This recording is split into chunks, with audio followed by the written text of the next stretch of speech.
Welcome again to the K through 12 Revolution. I'm Gary Marvin Davison. Behind the camera again is Holly Hollister. Really want to thank her for her continued good work. And then Kevin Jenkins, we always want to give him his propers because he really helped us get this started at MTN.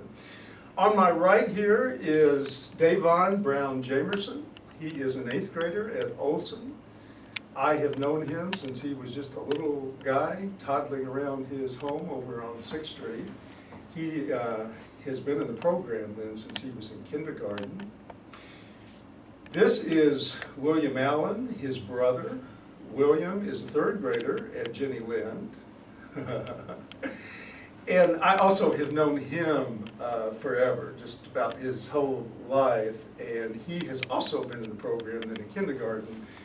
Although I greet children when I come to their homes, when I'm picking up siblings and cousins and things like that, and we almost begin to do a little schoolwork even then, the program begins officially in kindergarten, so that's when both of these youngsters started. So that means that Davon now has been in the program for 9 years, because generally speaking, as you folks will find out as time goes on, once a student comes into my program, I do not let them go. It's really almost like a family sort of relationship.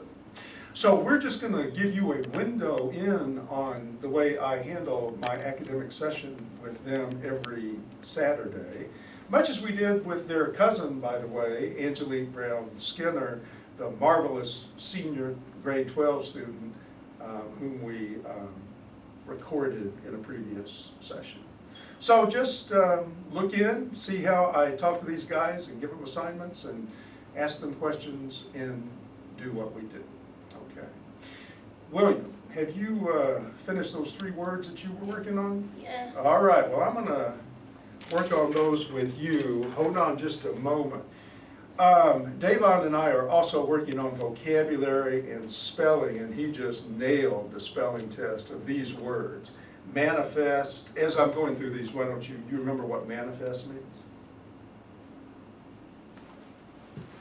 If I give you the sentence that we came up with was, Davon manifested his ability with algebra by solving the equation. Oh, manifest is the ability to do something. Yeah, ability to show what you know. If you manifest something, you show that you know it. What is propaganda? You want to, and if you want a sentence, let me know. Can I Okay, I said Mao Zedong, who was the great leader of China back in the 60s and 70s, well, earlier than that, but Mao Zedong of China used a lot of propaganda in spreading his ideas. Propaganda is when you tell people things to try to get them to believe like you do. You remember that now? Yeah. Okay. Hold on to that because I'm going to come back to it. If you have a dilemma, what do you have? A problem. Big problem. If you have potential, what do you have?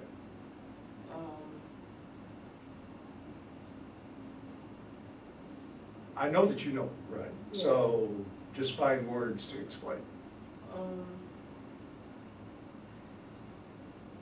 Can you say the sentence? Sure. The sentence was, that guy. This was your sentence. That guy has a lot of potential. These are the 3, William. I'm going to let you, William.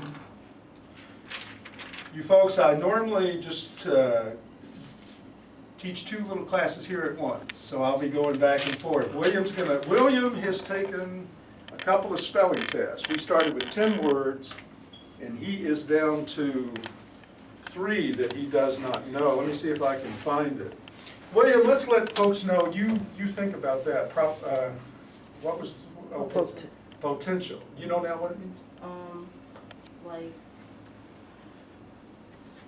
something that somebody will show in the future. In the future, that's a good way to put it. It is kind of a hard word to define. So it's something that you know you can do when the future comes if you put enough work into it, right? So you have enormous potential as a future college student, right? Okay. Hold on a minute. I'm going to kind of go back and forth here. William, past. What does past mean? Past means when it happened. That's good. It's already happened, Yeah. right? I know it's kind of hard to. If something's in the future, has it happened yet? No. If something's at the present, when is that? Just now. Right now. Do you remember how to spell the word know? Because you did on your test. If I know something, how do you spell that? K-N-K. That's right. N-O-W. Very good. And that thing that's on your feet, that shoe, how do you spell that? S-H-O-E. Very good. If you have plenty of something, do you have enough? Yes. Now, was that one that you missed? Or, Yeah. okay, I'm trying to find the one. Yeah, so we'll get to that one. Hunger. Hunger means what? You have enough to eat if you have hunger?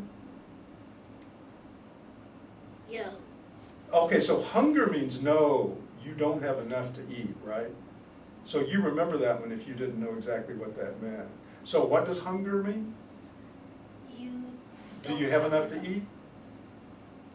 No, you don't have enough. No, you don't have enough to eat. If you have hunger, you don't. If you have a good appetite, what does that mean? When you're hungry. That's right, you can eat a bunch of food, right? Yeah. Yeah. Feast, what does feast mean? When you have a big dinner. A big dinner like a Thanksgiving feast. And if you catch something, you know what that means. Do you remember how to spell catch? C.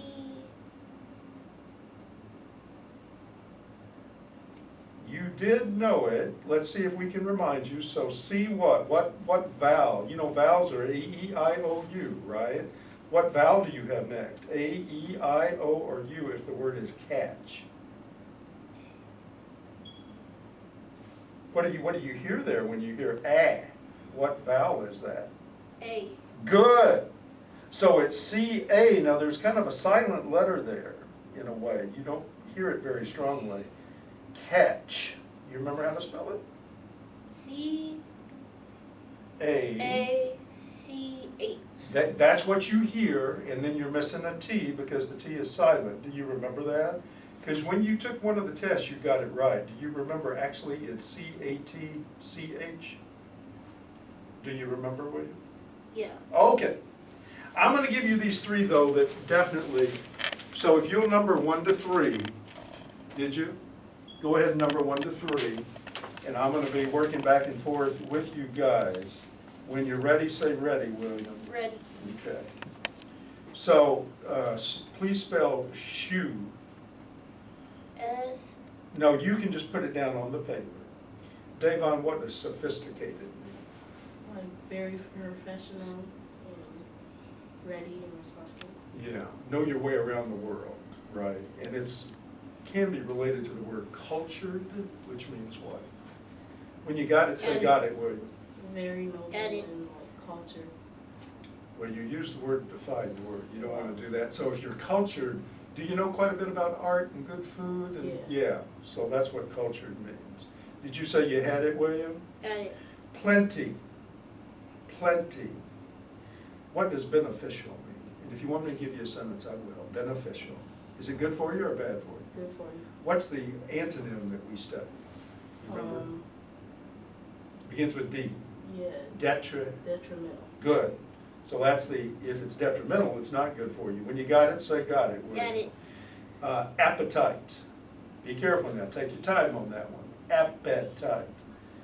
If an atmosphere is acrimonious in a room, is that good? No. No. Bad stuff going on.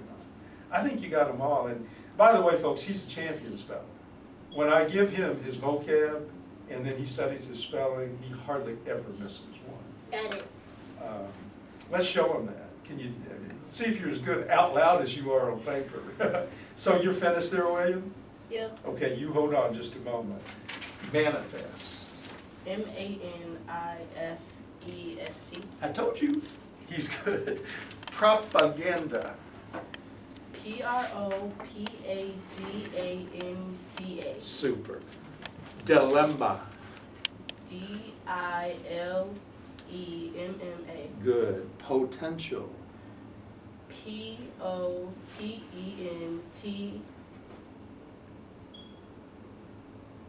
I-A-L? I-A-L. That's that ending, right? That suffix that is T-I-A-L, show, right? Sophisticated. S-O-P-H-S-I-T-I-C-A-T-E-D. You basically have it. I think you skipped over an I, but you know that. Unless I didn't hear correctly, but S-O-P-H-I-S? Yes. Okay, if you said it, I'm sorry. Cultured? C-U-L-T-U-R-E-D. Super. Beneficial? B-E-N-E-F-I-C-I-A-L. Yes. Detrimental. Detrimental. D-E-T-R-I-M-E-N-T-A-L. Super. Wow. One more. Acrimonious. A-C-R-I-M-O-N-I-O-U-S.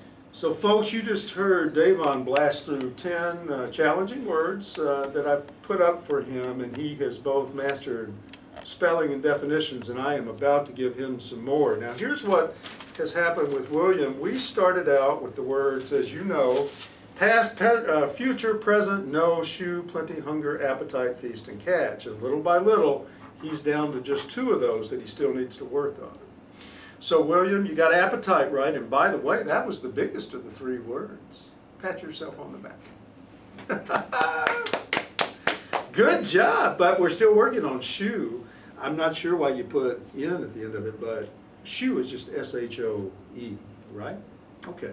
The E is the one, well, actually O-E, that's not regular. So that's a word we just got to memorize because it sounds more like ooh, right? Like it's a U. But just memorize that that's sh, S-H-O-E, shoe, and then plenty, and that's one of those Y's that sounds like an E, right?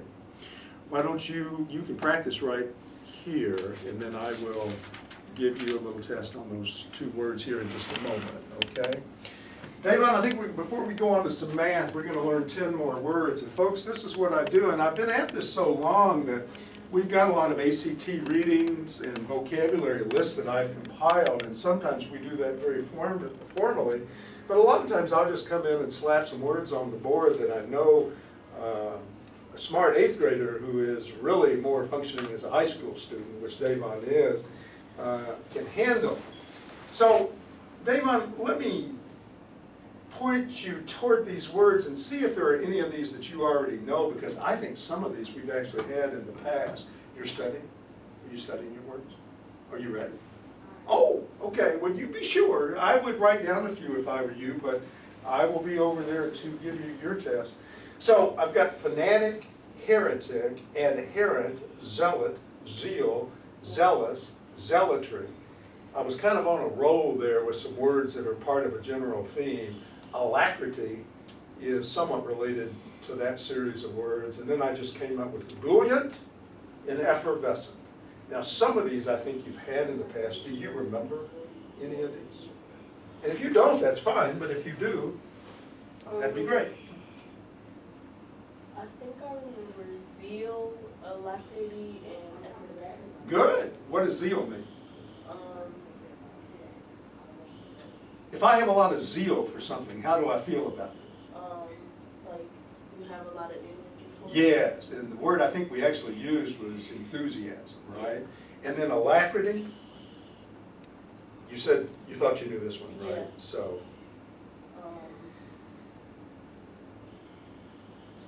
is alacrity a lot like zeal? Yeah, Which one is more powerful? alacrity.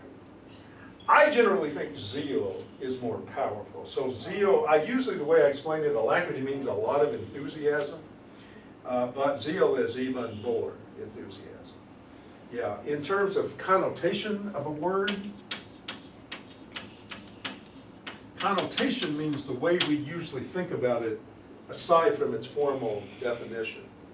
So what I mean is while zeal and alacrity being about the same thing, when we think about these words, zeal usually comes across as more powerful, Okay. And you said you thought you also remembered effervescent. What is Yeah. that? Like,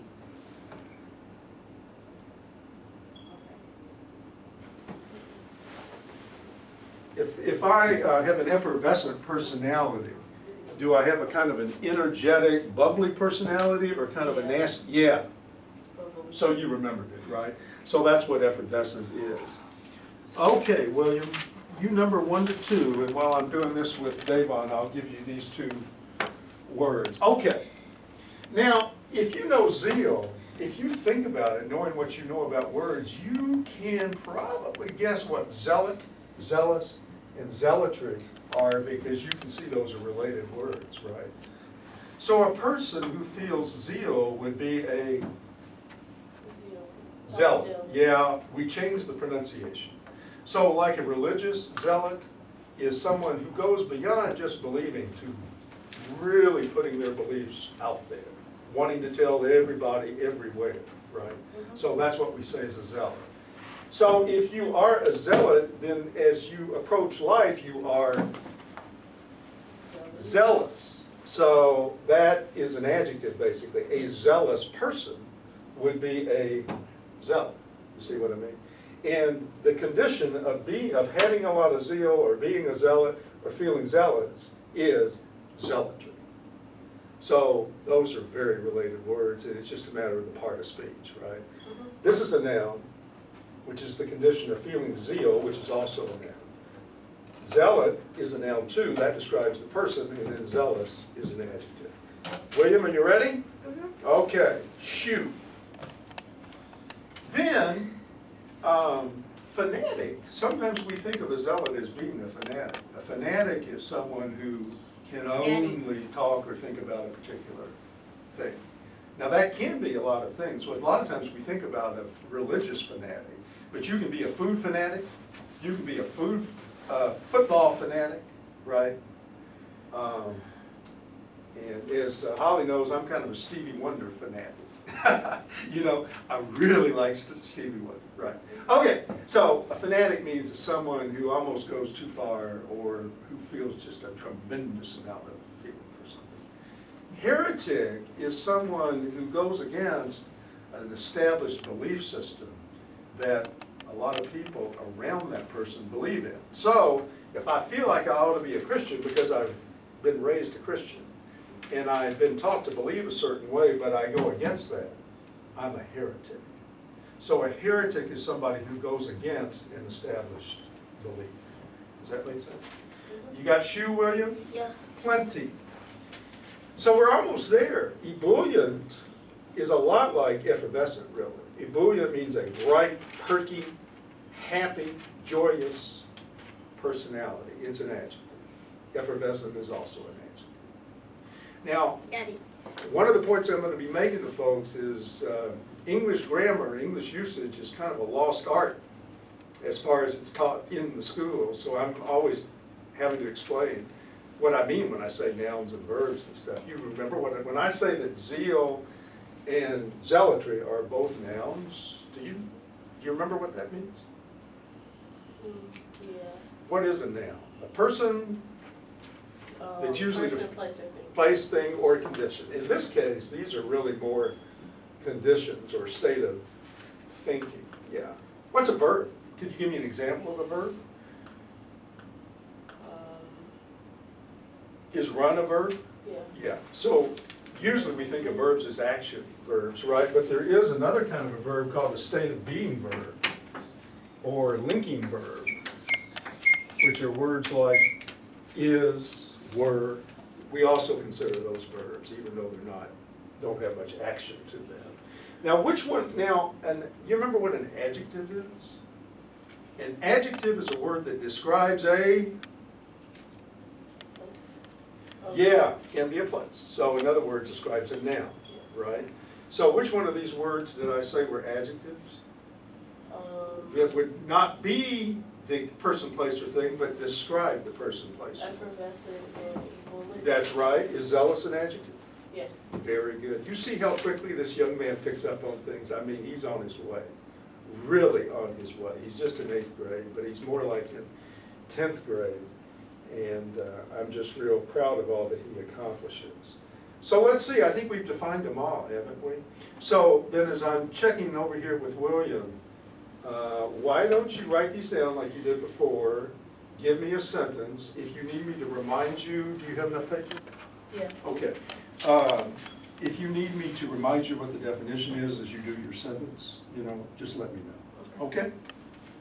All right, William, let's see what you've come up with now. Did we get them right? You think you got them? This is the way it works. You are almost there. We're down to a one-word test. Oh, are you changing one? Go ahead. You may get it right.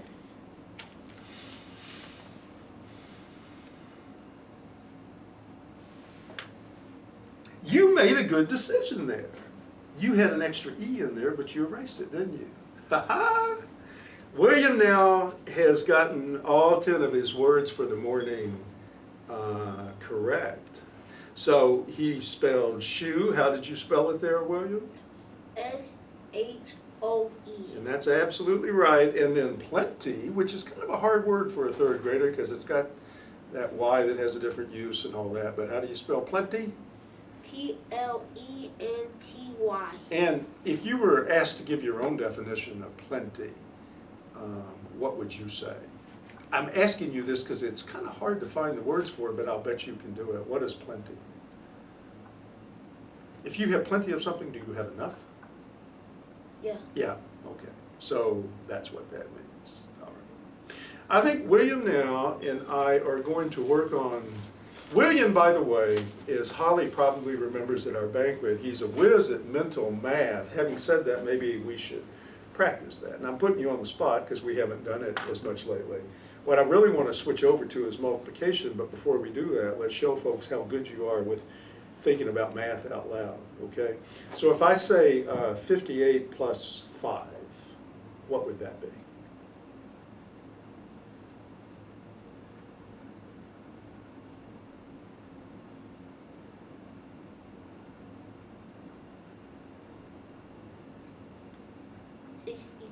Good, good. And what he's doing in his head, we practiced this a long time, you're saying 59, 60, 61, 62, 63, right?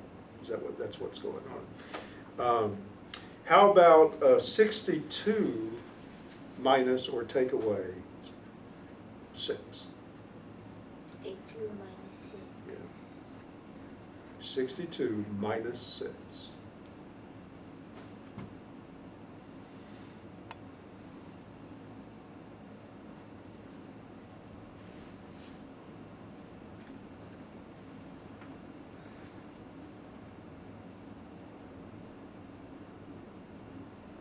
56. Very good. So what's going on there, because we practice this. There are all kinds of skills that we practice to get to this point where you're counting up and counting backwards, right? So what you're thinking is 60, go with me, 61, 60, 50, 59, 58, 57, 56. perfect. Really, really good. Good job. All right, so now in the third grade, we want to make sure that everyone's mastered multiplication tables. And I actually started doing some of this with William, as I always do with my students in the first grade, because there's a lot of multiplication that you know just in thinking about numbers, right? So for example, you've long known that something like 0 times 6 is? 0. Because any number multiplied by 0 is? 0. 0. You know that 1 times 7 is? 7. Right, because any number multiplied by 1 is? That number. That very number. Very good. And then you know that 2 times 6 is?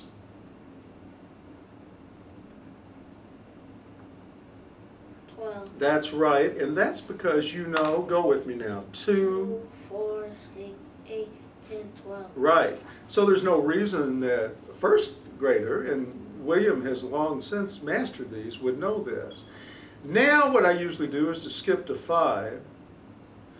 By the way, on my blog, which is newsalemeducation.blogspot.com, you can find where I explain a method for teaching multiplication. For some reason, a lot of teachers think that this has to be a boring task or it's hard, and it does not have to be hard at all. You can bring students through, as we're going to show you here, the first 5 of the standard up to 9 very quickly. And William's going to demonstrate that he knows a 9 trick that makes 9 one of those numbers that's easy to master. But William, 5 times 4 or 4 times 5 is what? 20. Right, boom. You think you have your 5s memorized now, or you? Oh, yeah.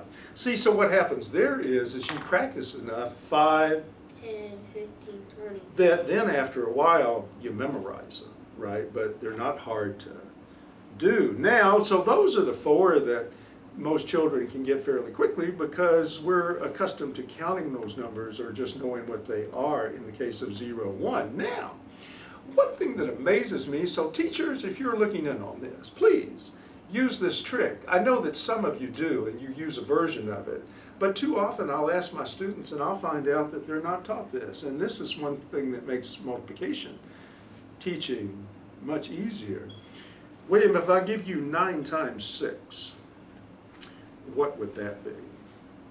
You know the 9 trick, right? Okay.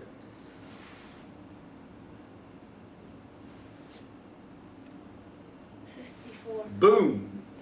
Explain to people, if you can. You're so good at it. Yeah, I think you're ready. You go ahead. Explain to them how you got that. 9 times 6 equals 54 because you just take your 1 away from the 6 and that equals 5, and then 5 take away 9 equals 4. You explained that. Yes.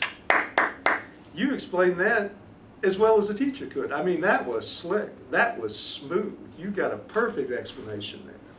Now what I usually do, and William is still working on these in terms of memorizing, but you can always figure the 3s and 4s out, right? Because those are fairly easy to count. So I don't have a problem with that at this point. So you think about now 6 3s, 6 times 3, what would that be? 9. You're adding. We're doing multiplication now, so you're going 3, 6, you know what I mean? Yeah.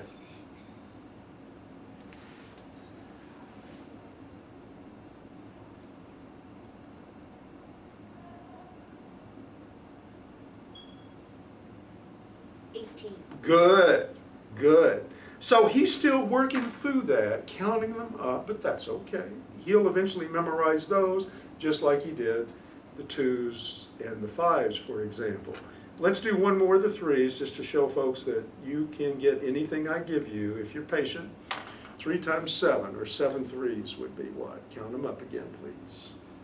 You need me to define any of those? 2. Okay, so you've got 8 sentences so far? Yeah. Okay, which 2 do you need? Alacrity and this one. Oh, okay. Alacrity actually is one that you knew, so it's just a matter, I guess, of getting it firmly in place and in a sentence. But alacrity is a lot of enthusiasm for something, right? So you could almost use it anytime you use zeal, except that alacrity is not quite as powerful as zeal. So she feels a lot of alacrity for cooking. She approaches her schoolwork, or he approaches his schoolwork with a lot of alacrity, right? Okay. And then what was the other one? Adherent. Yeah. I'm not sure I explained that. Yeah. Adherent is in some ways the opposite of a heretic. An adherent is someone who believes strongly in something. So if I am an adherent of Christianity, it means I really believe in Christianity. If you are an adherent of education, it means you really believe in education. You can also be an adherent of a particular person. So if you are an adherent of Martin Luther King, it means you try to follow the teachings and the life of Martin Luther King. Does that make sense? Okay. Did you get 3 times 7? What is that? 21. Boom, good job. Let's do the 4s now, because those can be hard to count, but you're really good at this. I'm going to go ahead and give you, we'll just do one if you get this right, to show people how good you are at counting up as you need to. What is 8 times 4? 8 4s.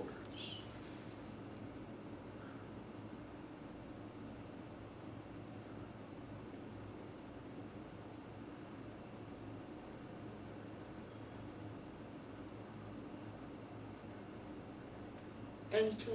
Very, very good. And see, you're getting pretty quick with that too. So pretty soon you'll have those memorized, right? So he's really getting there now. So here's what happens, folks, and this is what I'd really like you to understand. Because one of my great frustrations, increasingly, the children who come into my program are connected to families who've been in a long time. So they do come in at kindergarten. So there's never a chance not to know these things. But if I get someone who's recommended to me, comes in at 7th and 8th grade, and I ask them some multiplication and they don't know them, that's tremendously frustrating to me. Because by then, they should be memorized to the point of what the educator E.D. Hirsch calls automaticity. There's just no question that someone by then should know multiplication tables. So let's be careful about that, because you see how good William is. So here's what happens, is you blow through the zeros, 1s, 2s, 5s, 9s, and then the 3s and 4s, and where are you? You've only got 3 left, right? So we've been working on the 6s, 7s, and 8s. Here's what I'm going to do while I slip over and see what Davon's come up with. I'm going to give you the 6s. Now some of these, of course, you already know, right? Because 0 times 6 is what? 0. Right. 1 times 6 is? 6. Right. 2 times 6 is? 12. Good. You'll need to count that up probably. I'll let you do 3 times 6. Now I want to ask you something though. We're to 4 times 6. Now this is something else, audience, that I would like to recommend. Some of these words have rhymes to them. And especially with the hip-hop generation, you know, words, rhymes, that's a natural thing, right? So 6 times 4 is? 6 times 4 is? 24. Yeah. So Davon's been through that a long time. You would get that. So your problem usually is remembering whether it's 20 or 30 or whatever, right? Because you know what I'm doing, right? I'm doing the rhymes, right?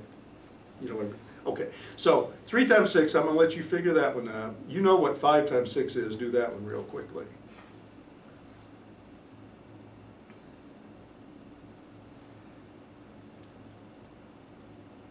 Good. Now, think about this one. Remember, we're doing the rhyme.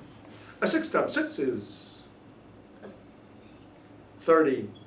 36. Good. Okay. So you make sure, I want you to study these and to finish the 6s for me. 7 times 6 is one that you're going to have to think about. That's one of the 5 or 6 hard ones that people usually have to come back to. So I want you to think about that one. But now this one does not have to be hard, because see, the 6s are full of these rhymes. A 6 times 8 is 40. 48. 48. So if you really think about it and get into the rhythm of it, 6 times 4 is 24, 6 times 6 is 36, 6 times 8 is 48, right? Okay, and then 9 times 6, of course, you know, because you're so good with the trick. In fact, that's the exact one we did before. What's 9 times 6?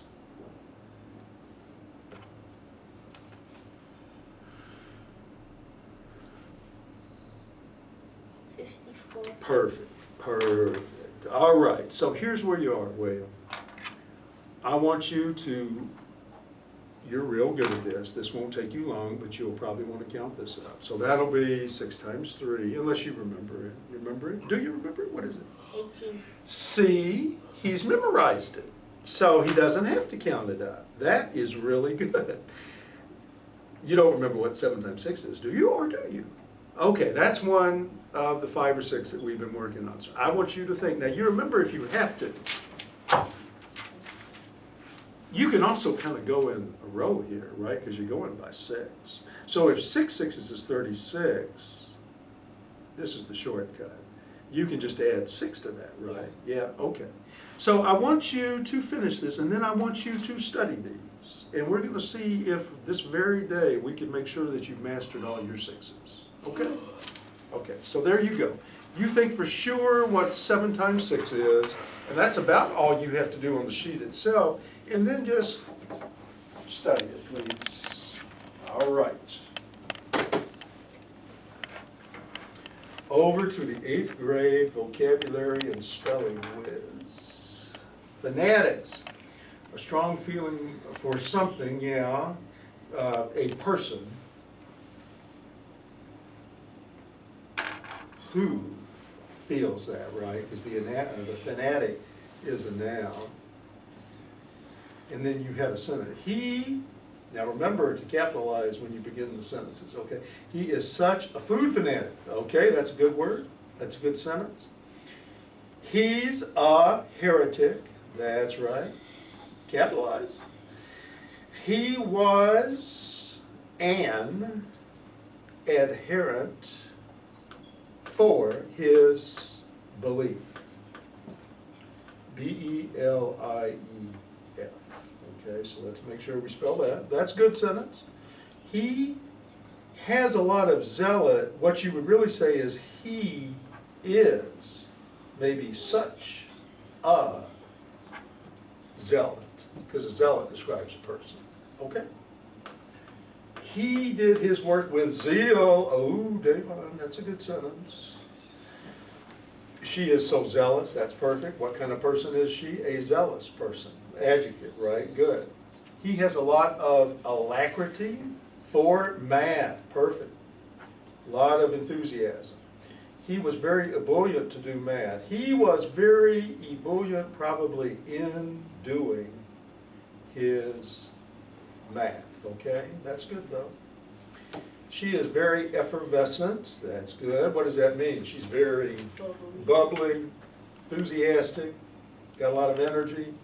The guy uses zealotry. Yeah. Uses is okay. I would say the guy is full of zealotry, something like that, or that guy exhibits. Oh, we can use one of our earlier words. That guy or the guy manifests, right? Which means shows his alacrity. So that's always good to be able to use our vocab. Now this won't take Davon long. You'll see. He's now going to study his spelling, and he'll probably know this about as soon as I stand up. You probably already know it, but you just look him over and make sure. And when you're ready, say ready. Okay? And if you need to more practice, yeah, you can do that.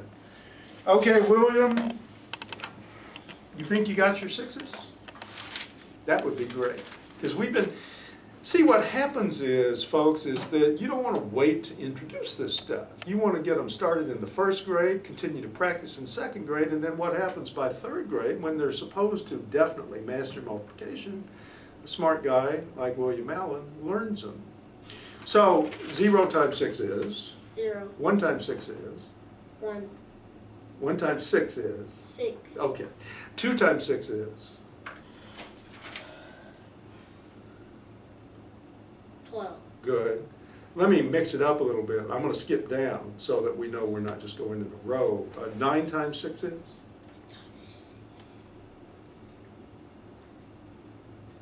54. Good.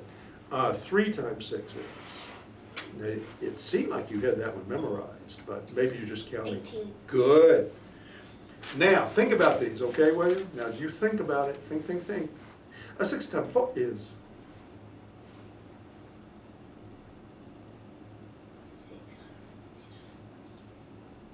6 times 4 is 20. Remember it. 24. Yeah, it's the rhyme, right? So I'm going through the rhymes now. So see if you can remember. Let's do that again. 6 times 4 is? 24. What's 6 times 4? 24. What's 4 times 6? 24. What's 6 times 4? 24. Good. 6 times 6 is?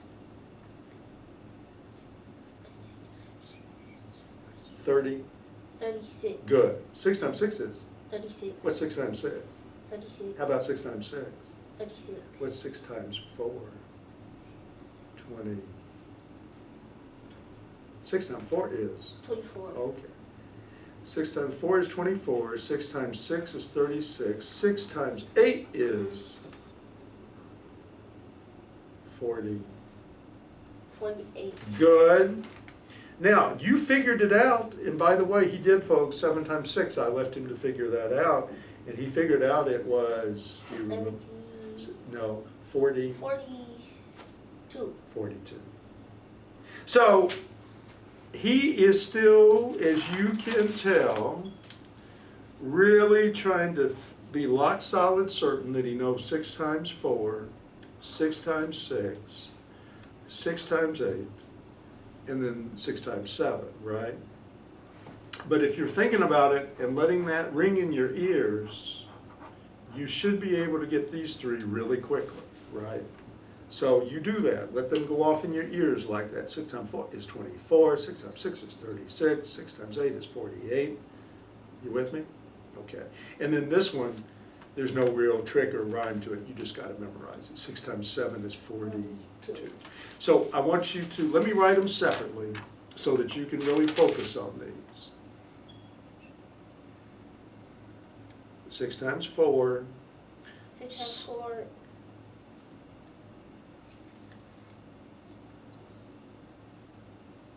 Is 20.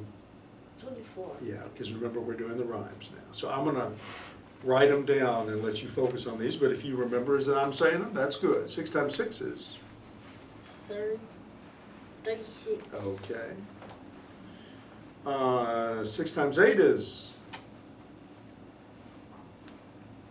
38.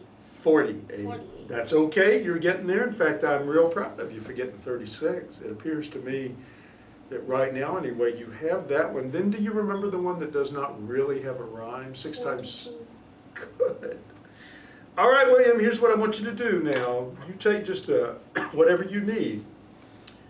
Don't rush.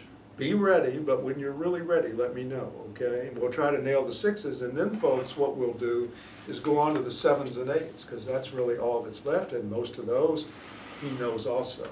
So when you're ready with those, let me know, okay? But be sure, take your time. I'm going to just remember what Davon, who stepped out for just a minute, what we're going to be doing here. Yep, we're going to do a vocab. Hi, my name is William Allen, and the school I go to is Jenny Lynn. And what I want to do when I grow, I want to be a basketball player and a football player. Okay, okay. I want to say something on that, if I may. Go ahead. Because this is something that I go through with a lot of my students. And Davon, you probably know what I'm going to say, don't you? So he says he wants to be a football or basketball player. Do you know what I'm going to say? No. Okay, here's what I'm going to say, and I just want you folks to know this because I do it all the time. No, you're not. Because how many people go through high school and end up being professional basketball players? Not very many.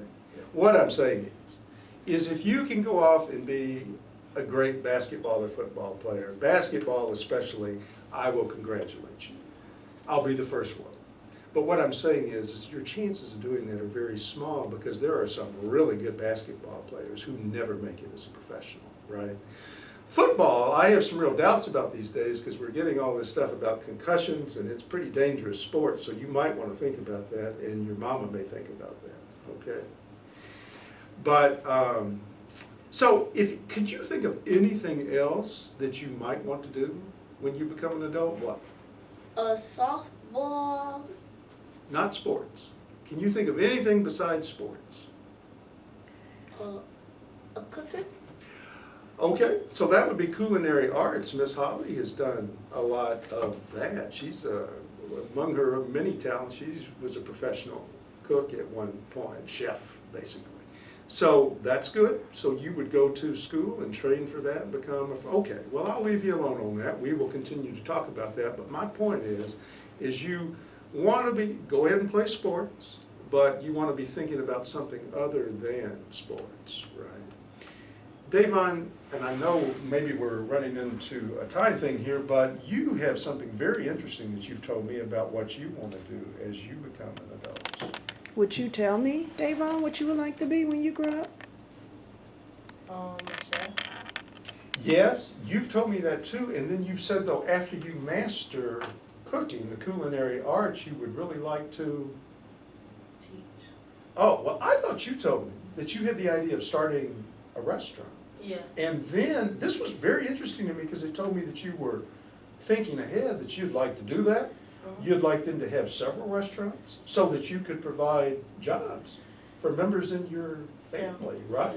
I think that's very cool, because that's looking beyond just cooking, but thinking about the business angle as well. Now, Holly, you'll have to tell me how we're doing on time. I was going to show folks what a good speller he is, and I just don't know if we have time for that or not. Do we?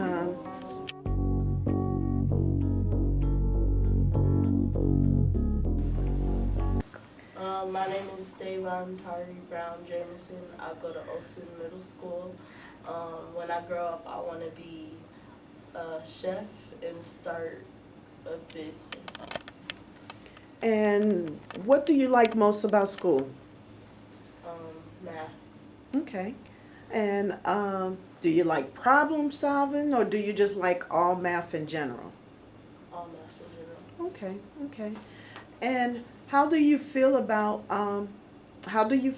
learning today with you just, let me rephrase that, I'm sorry. How do you feel education gonna help you be the chef that you like to be? Because the higher education you have, the easier it is to learn how to do more things. Okay, very good. All right. So we are getting pretty close to the conclusion of this academic session. I'm going to go ahead and give Davon his spelling test, and I will be surprised if he misses even one. I'll continue as I do that to work a little bit with William on that multiplication. But Davon, zealotry. You think you got these? Okay. Got it. Okay. Effervescent. 6 times 4 is? 6 times 4 is Got it. Ebullient. 20. 24. Good. 6 times 6 is? 6 times 6 is 30. Got it. 36. 36. Very good. Alacrity. 6 times 8 is? 6 times 8 is Got it. 48. Good. Good. Zealous. 6 times 7? 42. Wow, that's the one that has no trick to it. So for some reason, okay, so you're done with that. Zeal. 6 times 4. 6 times 4 is? That's okay, you go ahead and tell me. Zealot. No. 6 times 4 is 20. 24. Okay, now I want you to remember that one. I think it's kind of interesting because I would think Got it. maybe even 6 times 6 and certainly 6 times 8 would be harder, but you seem to remember those more quickly, right? But 6 times 4 is 24. Adherent. So let's run through them one more time. So we said 6 times 4 is what? 24. Good. 6 times 6? Got it. Heretic. 36. Good. 6 times 8 is? 48. Good. 6 times 7 is? 42. Okay. So folks, for now, he seems to have his 6s. And if you think about it, the 7s are the same. Because 6 times 7 is still 42, right? You know most of the early ones. You know the 5, you know the 9. So the one that we usually come back to in that one, fanatic. Just to give you a foreshadowing of what we will do, 7 times 7 is 49, 9. right? 6 times 7 is 42, 7 times 7 is 49. That's the only one in the 7s. Then up in the 8s, I always tell them the hardest one in the deck is 7 times 8 is 50? 56. I'm giving them a little prompt there, but 56, right? And then you remember the highest one except for the 9, 8 times 8 is 60. Say it. 4. That's it. So he just about got it, you know, and we will continue to work in these Saturdays. And I will, you want me to go ahead and check it, Holly? Yep. Okay. So, let's see, Mr. Speller, zealotry is absolutely right. Now, effervescent, you put an S in there where there should be a C. You got it? You see what I mean? Ebullient is right. Alacrity, zealous, zeal, zealot, adherent, heretic, fanatic, all of those are right, so it's 9 out of 10. So effervescent, you want to have S-C-E-N-T, and that's all. So he's just a champion speller. He's been working on spelling a long time, and it just comes very naturally to him, so it's wonderful. So I just want to thank these guys. These are two students that I love dearly with me every Saturday morning, and I'm glad that they had an opportunity to show you what they know. Thank you very much.